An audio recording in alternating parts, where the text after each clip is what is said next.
대학에서 유아교육을 전공했고 졸업하고 나서 유치원에서 교사로 일을 했었고요. 1년 정도 한국에서 일하고 좋은 기회가 생겨서 호주 유치원에서 1년 정도 일을 하고 비자가 만료돼서 이제 다시 들어왔어요, 한국에. 현재로서의 신분은 카페 알바생입니다. 들어가서 몇 월? 7월부터 수업 바로 들어가? 네, 맞아요. 가가지고 뭐뭐 준비해야 돼? 이제 생활적인 부분들에서 좀 찾을 것 같고 자리를 잡을 것 같고 먼저 학기 공부는 이제 7월부터 시작을 하죠. 제가 카페 처음 시작할 때 얘가 들어와서 저랑 시작한 거거든요. 제가 동업자를 잃어버리는 것 같아요, 지금. 얘를 보내는 게. 모든 사람들이 한결같이 와서 저런 알바는 어디서 구했냐고. 제가 셋째를 낳았을 때 산후조리 하러 갔을 때 그때 우리 둘째를 봐주셨어요. 남자애들 셋을 키우니까 너무 힘들어서 보배야 이러면 네! 저한테 이런 즐거움을 주셔서 감사해요. 그러면서 둘째 셋째를 데리고 자기 집으로 데리고 가서 놀아주고.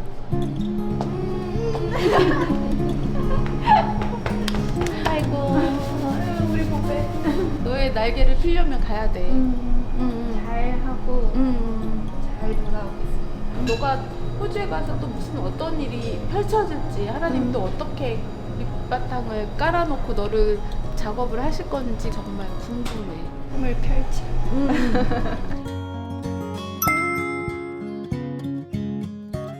아니요.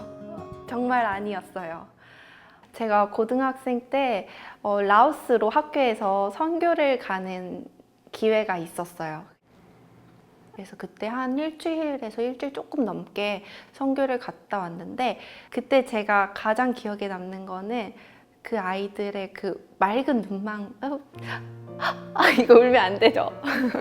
그 맑은 그 눈망울을 잊을 수가 없는 것 같아요. 네, 그때 정말 맑게 저 사람들이 뭘 가져왔을까 하고 호기심 가득 찬 그 눈동자들의 약간 그게 되게 마음속에 깊이 남아서 아, 이 일이 정말 기쁜 일이구나, 이게 누군가를 선교하는 게 정말 귀하고 행복한 일이구나 라는 걸 그때 처음 알았던 것 같아요.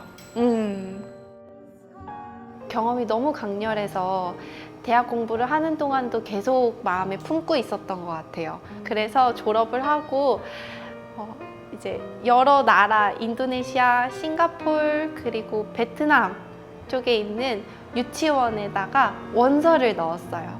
감사하게도 인도네시아에 있는 한 유치원에서 연락이 와서 면접도 보고 이제 가기로 결정을 내렸었지요.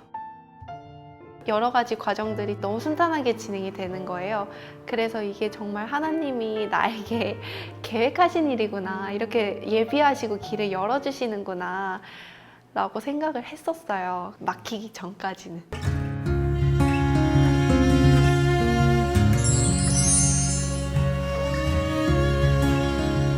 코로나가 이제 터지면서 가지 못하게 됐어요. 분명히 나에게 주신 일이라고 확신했는데 이게 막히니까 제가 이해가 안 되는 거예요. 그래서 그때 많이 절망했던 것 같아요. 인도네시아에 가는 길이 막히고 나서 정신을 차리고 빨리 나도 취업 준비를 해야겠다 라고 생각을 했죠. 1월에서 2월 넘어가는 기간이었는데 한국 유치원은 3월에 학기가 시작이니까 거의 한 12월에서 11월이면 모든 교사가 채용이 되더라고요. 근데 감사하게도 그때 제가 4학년 때 실습을 했던 유치원에서 때마침 자리가 있었고 그 유치원에 취업을 할 수 있게 됐어요. 이제 지나고 보면은 그 1년 동안 제가 정말 많이 성장한 것 같아요. 정말 그때 인도네시아에 나갔다면은 아무것도 모르는 백지 상태로 나가서 아이들을 만났을 거예요. 어쩌면은 아이들에게 좋은 선생님이 되지 못했을 수도 있을 것 같아요. 경험 많은 선생님들 밑에서 일부터 천천히 하나하나 배워가면서 이제 교사 생활을 했는데 그 시간이 정말 하나님께서 저를 훈련시키신 시간인 것 같아요. 그때 제가 느낀 거는 제가 열심히 제 길을 닦고 있을 때 하나님은 그냥 저에 대한 다른 계획이 있으셨던 것 같아요. 내가 하고 싶은 것도 내가 원하는 시기도 다 나의 계획은 있지만 그 하나님의 손바닥 안에 제가 있어가지고 한국에서 일을 하고 그 다음에 호주에서 또 일을 하게 되고 이 과정들을 다 쓰시는구나. 고등학교 교장 선생님을 통해서 제가 호주에 있는 한 유치원에서 교사를 구한다 라는 연락을 받고 가게 됐고 1년 동안 있었어요. 유치원에서도 제가 한번 크게 다친 적이 있었어요. 아기한테 물린 거예요. 컨트롤이 잘 안 돼서 물고서 놓지 않고 이제 이빨 자국이 선명하게 났었어요. 이제 그때마다 하나님께서 사람을 붙여주시더라고요. 그 아픔과 슬픔이 이제 감사함이 될 수 있도록 하나님께서 좋은 정말 동역자들을 많이 붙여주셨어요. 어린아이를 이제 제가 돌보잖아요. 하나님께서 나도 섬세하게 돌보시는구나. 네, 정말 많이 느꼈어요. 특별하게 제 삶에 조금 영향을 많이 미치신 선생님 한 분이 계신데 그 선생님을 통해서 정말 저런 어른이 되고 싶다, 저런 교사가 되고 싶다 라는 생각을 했던 것 같아요. 초등학교 3학년 때 이제 저 담임 선생님 하셨잖아요.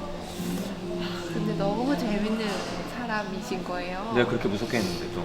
너무 재밌으셨어요. 저희한테 하라고 하시는 것들 있잖아요. 선생님 막 공부해라, 기도해라. 선생님 말이 그렇게 귀에 잘 들어왔던 이유는 선생님이 먼저 그렇게 살고 계셨어요. 야, 니네 편이다. 니네가 하고 싶은 거를 하도록 옆에서 잘 도와주는 게 내 역할이다. 이번에도 또 잘 다녀오겠습니다. 그럼 잘할 거야. 딱히 걱정 안 해. 밝음이 있어요. 밝음. 그 밝음으로 인해서 정말 함께 좀 기뻐할 수 있는 그런 사람. 저 때문에 이런 삶을 선택했다고 보진 않아요. 다만 학생에게 좀 바랐던 그런 삶을 잘 살고 있다. 자기가 하고 싶은 거, 그 길을 좀 최선을 다해서 좀 가려고 하고 다른 사람과 좀 다른 삶을 사는 것 그 자체가 저에게는 굉장히 뿌듯합니다. 사실 제가 이제 곧 다시 호주로 돌아가잖아요. 이것도 예상하지 못했던 일이에요. 정말 딱 1년만 생활을 하고 한국으로 돌아와서 다시 교사 생활을 하고 싶은 마음이었는데 이렇게 또 예상치 못하게 호주에서 공부를 하게 되는 길이 열리는 걸 보면은 아직까지 하나님의 일하심을 기대하는 과정이에요. 나보다 나를 더 잘 아시는 하나님이 저보다 더 열심히 제 삶을 준비해 가고 계신 거예요. 사실 두려움도 있기는 있는데 그게 그렇게 강하지가 않아요. 이미 다 준비해 놓으셨다는 것을 알게 하셨기 때문에 기대가 되는 것 같아요. 제가 세상에 일으킬 수 있는 작은 바람은 주변을 밝게 하는 거예요. 근데 감사하게도 그런 모습을 보시고 이제 궁금해 주시는 분들이 생겨요. 아, 이게 내가 할 수 있는 일이구나. 이게 내가 본이 될 수 있고 어쩌면 하나님의 영광을 가리지 않는 일이 되겠다. 나의 자리에서. 그런 일을 작지만 할 수 있지 않을까 싶어요.